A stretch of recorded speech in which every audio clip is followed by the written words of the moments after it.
So let's work on 4.2, inverse transform, and then it's the frequency domain for engineers. And then we can go backward. So if you are given S domain, using this table that I gave you, that we can go backward. That's what we call inverse Laplace transform. Problem 4.2.6, asking us to find the inverse Laplace transform of this function. Unfortunately, we don't have S plus 2 square, complete square transformation information on the table. So what we're going to do, we're going to expand the numerator, inverse Laplace transform of S squared plus 4S plus 4 for the numerator, and denominator is S cubed. And then we can separate these three, then inverse Laplace transform of first term S squared over S cubed, which is 1 over S, plus inverse Laplace transform of 4S over S cubed, that is 4 over S squared, plus inverse Laplace transform of 4 over S cubed. And we know T from this pair, if n is 1, T is S squared, T squared 2 factorial over S cubed. Therefore, 1 over S, that's easy, it's just 1, plus, if you can take out 4 outside, that is just 1 over S squared, right? Which is just a T, and then plus, you can take 4 out, inverse Laplace transform of 2 over S cubed is T squared. So T squared and then 1 over 2. So we have 1 plus 4T plus T squared. So you just need to be careful to take care of this constant term. Let's do problem 4.2.10. So inverse Laplace transform of 1 over 5s minus 2. That is somehow similar to this one, C, part C. As you can see in this table, we have the coefficient of s is all 1. So we need to do something here.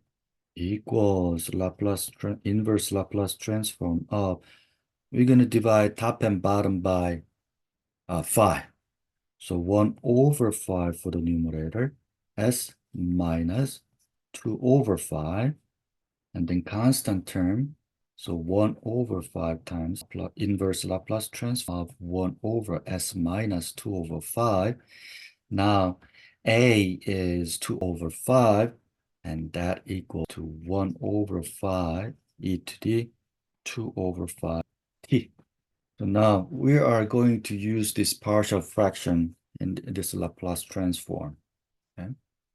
So definitely you will see this type of problem on the exam and the final.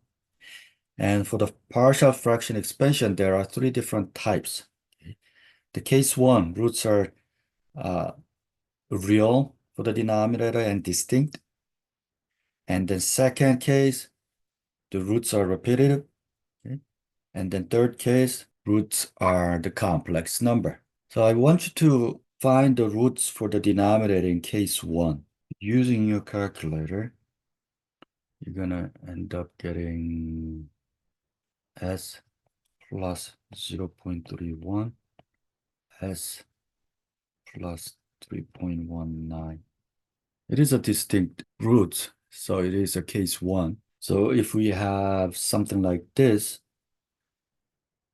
and unfortunately we don't have a pair for inverse Laplace transform of this, but we do have this C. If you separate those as 1 over S minus or S plus A, then we can do this. So that's our objective. That's the reason that we want to do partial fraction in here.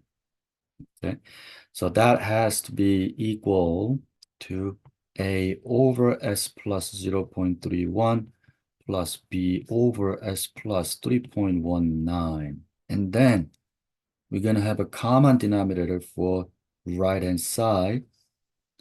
How? Just multiplying them together. 0.31 s plus 3.19.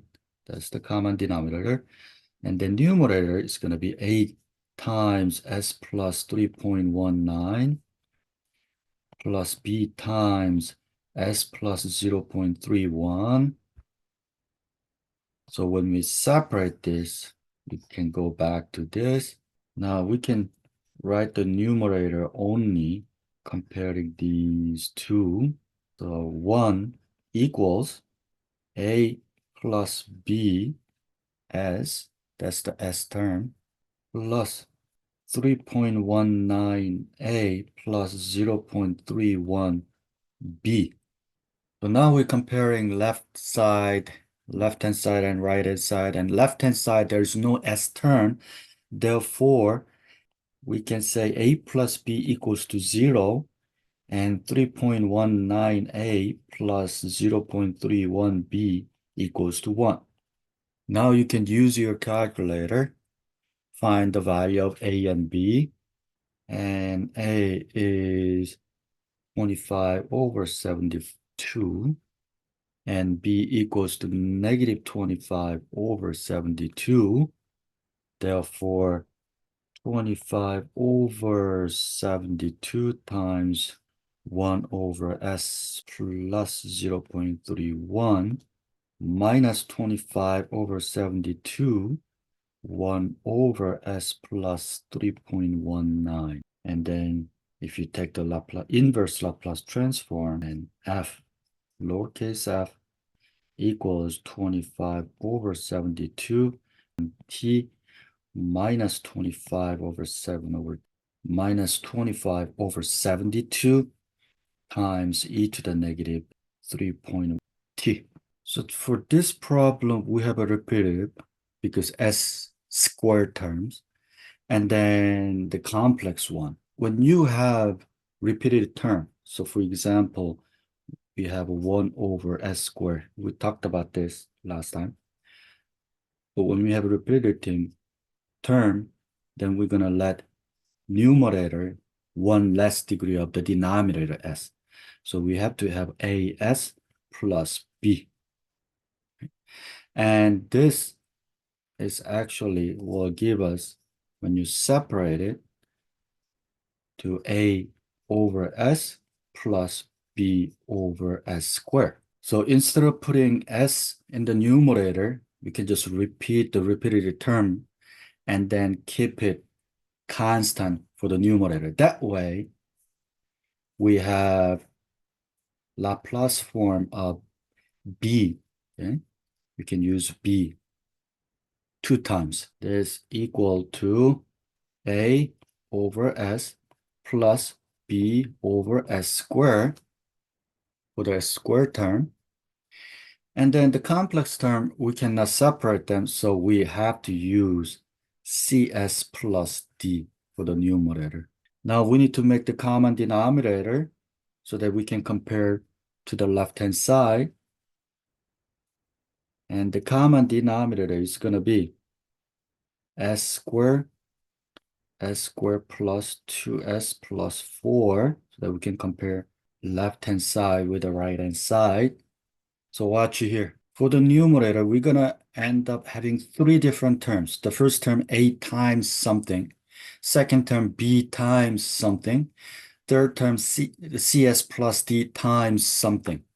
When you find those somethings, okay, we need to look at the numerator at the and denominator at the same time. So when we write a times, for the a term, what is missing for denominator? Look at the denominator. Actual denominator, we have s squared s times s squared plus 2s plus 4. Now, a term, we have s only. What is missing? We're missing s and s squared plus 2s plus 4. So you need to write missing terms here. Okay. Not s squared, not just s squared plus 2s plus 4. You need to look at the denominator of a term and you need to write the missing term to the numerator. Make sense? Now for the b, I'm looking at the b terms. At the denominator, we have s squared. What is missing? Only s squared plus 2s plus 4. So that's the only thing we're going to write. And plus cs plus d term, I have s squared plus 2s plus 4. What is missing? Only s squared term. So when you compare the denominator, okay, so that you can write the proper multiplication to the numerator, okay? Now we're going to expand numerator. So distribute all the terms. Then we have as cubed plus 2as squared plus 4as plus bs squared plus 2bs plus 4b plus cs cubed plus ds squared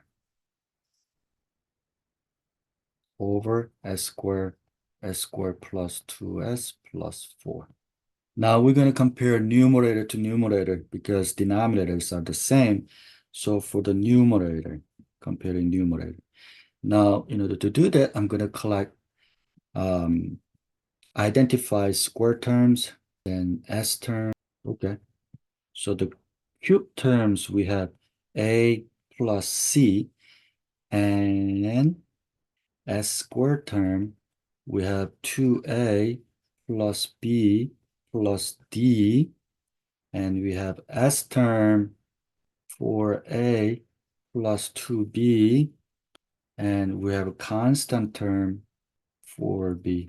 And then left-hand side, we have 8, only constant term. That means 4 times b should be 8, and the rest terms should be all 0 because I don't see any s terms, I don't see any s squared terms, I don't see any s cubed term. So this 4b equals to 8. From here, we know b equals to 2. And plug it in here. So 4a plus 4 equals to 0. 4a equals to -4. So that means a equals -1. And then plug it in here. A is -1. B is 2 plus d equals to 0. That means d has to be 0. And then a is -1 plus c equals to 0. So we have c equals to 1.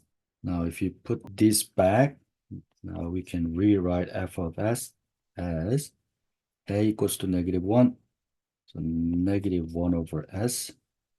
B is 2 plus 2 over s squared. And then c is 1. So s over s squared plus 2s plus 4.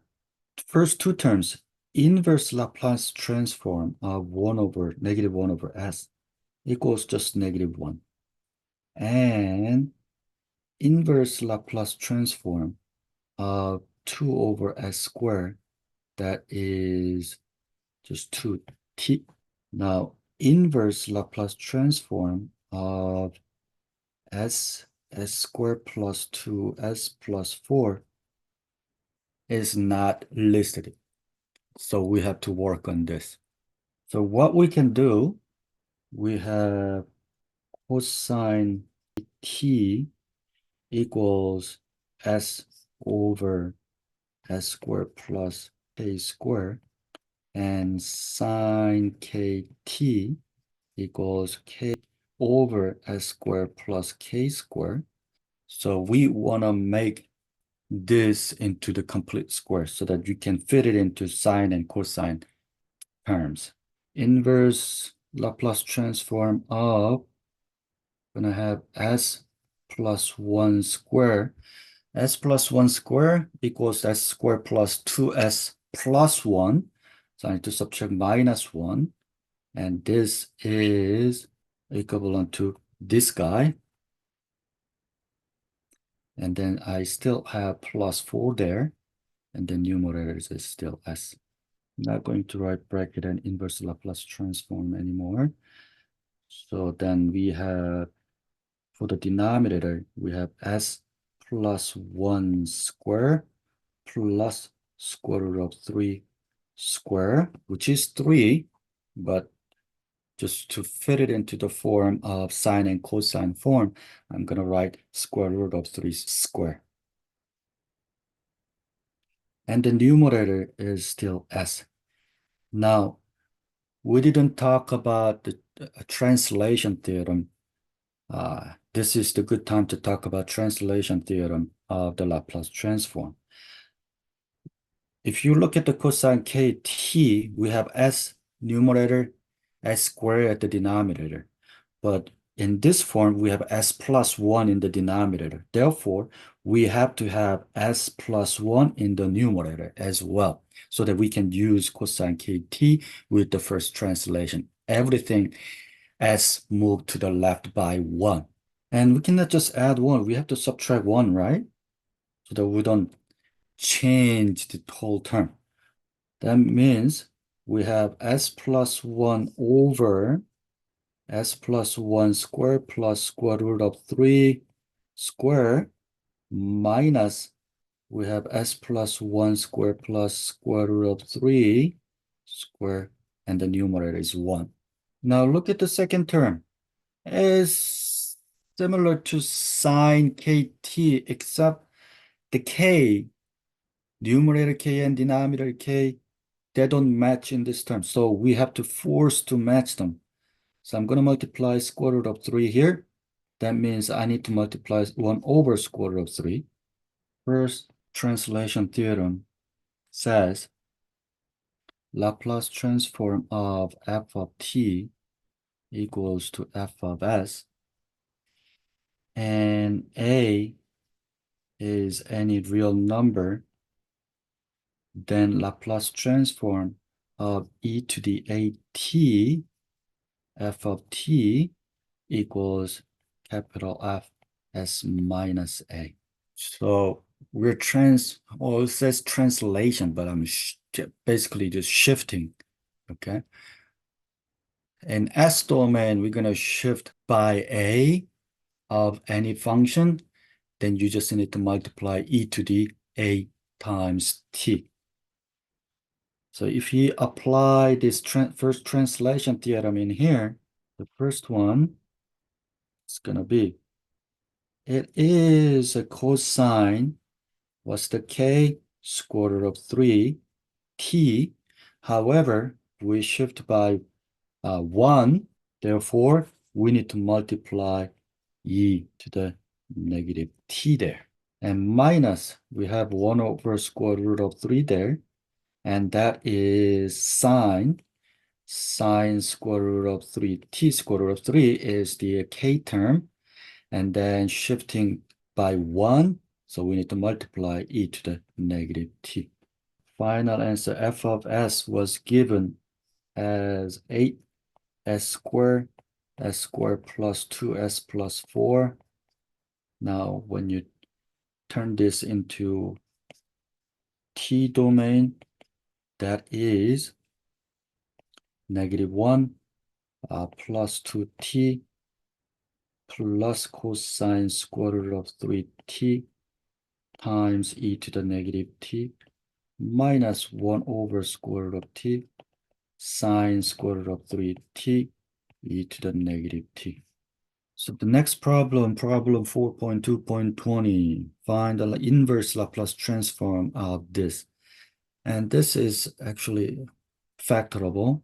So f of s is given 1 over s squared plus s minus 20, and that is 1 over s plus 5 and s minus 4. So for the partial fraction that we need to do, we need to separate those. A over s plus 5 plus b over s minus 4. Combine these two, have a common denominator. We have s plus 5 times s minus 4. And for the numerator, a term, s minus 4 is missing, plus b terms, s plus 5 is missing. So we're going to multiply them. And then numerator, we have left-hand side is 1, right-hand side, as minus 4a plus bs plus 5b.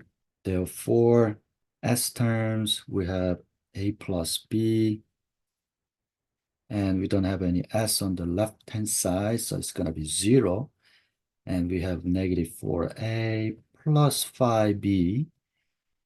That's the constant term. That should be equal to 1. So I'm going to multiply this by 4. Then we have a 4a plus 4b equals to 0, and then add. That is 9b equals to 1. So that means b equals 1 over 9. That means a has to be negative 1 over 9. So that a plus b equals to 0. Now let's plug in a and b into the equation. So then f of s became negative 1 over 9, 1 over s plus 5, plus 1 over 9, 1 over s minus 4. So lowercase f of t equals 1 over 9 e to the negative 5t plus 1 over 9 e to the positive 4t. So f of s is given like this, and then we need to take inverse Laplace transform to find f of t. So let's separate them. Let equal to a over s plus 2 plus bs plus c over s squared plus 4. Denominator is s squared, square term. So numerator, we have to have a s plus constant term. So I say bs plus c. And then make the common denominator by multiplying those two denominators, s plus 2 times s squared plus 4. And the numerator, first a, what is missing? S squared plus 4 plus second term bs plus c, what is missing? Missing s plus 2. As squared plus 4a plus bs squared plus 2bs plus cs plus 2c. And then we have square term, we have s terms, s square term, that is a plus b, and left-hand side, there's no square term. S to the power of 1 term, we have 2b plus c, and we have s, and coefficient of s is 1, so it has to be 1. Constant s of 0 terms, we have 4a plus 2c, and we don't have that. We need to let that equal to 0. Using the first equation, let's say a equals to negative b, and then plug this into the third equation so that we can get rid of a. So negative 4b plus 2c equals to 0. And then we're going to multiply this by 2. Then 4b plus 2c equals to 2. And add these two. 4c equals to 2. C equals to 1 over 2. And from here, 2b equals 1 minus c. 1 minus 1 over 2 equals to 1 over 2. So from here, b equals 1 over 4. And then from here, we have a equals to negative 1 over 4. The f of s is going to be a negative 1 over 4 times 1 over s plus 2 plus b 1 over 4s plus c 1 over 2 over s squared plus 4. So for the inverse Laplace transform, if you have a s plus something in the numerator, you have to always separate them. So let's separate this. that equals -1/4 times 1 over s plus 2. Denominator, we have s squared plus 4, and numerator, we have 1/4 times s plus numerator, we have 1/2, 1 over s squared plus 4. We say cosine kt equals s over s squared plus k squared, and sine kt equals k over s squared plus k squared. So this is cosine. This kind of sine, well, still we need to match up with the k. So I'm going to multiply 2 numerator, and we need to divide 2. Now we are ready to turn into t domain. So lowercase f of t equals -1/4 e to the -2t plus 1/4 cosine 2t plus 1 over sine 2t. That's our answer.